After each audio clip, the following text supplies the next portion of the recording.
अहिले मैले गीत बनाउन पाएँ अनि म क्षमा माग्छु सबैलाई। यो गीत सुनेर तपाईहरु दुखित नबन्नुहोला, किनभने यो एउटा खुसीको कुरा हो। हाम्रो एउटा युथले है लेखेको गीत हो र त्यो गीत मैले कोसिस गरेको छु।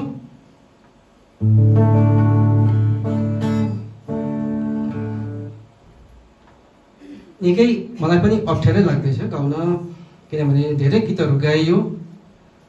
कति गीतहरू गाउन साह्रो पर्छ र म पनि गाउने कोसिस गर्छु।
हात छ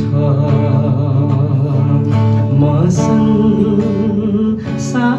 भएको होइन यीशुमा रमाएकी छु मैले सत्य पाएकै छु जुन सत्य पहिले मलाई थाहै थिएन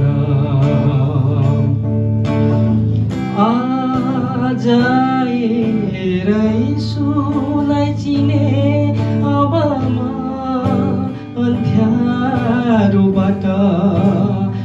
उज्यालीमा आएकी छु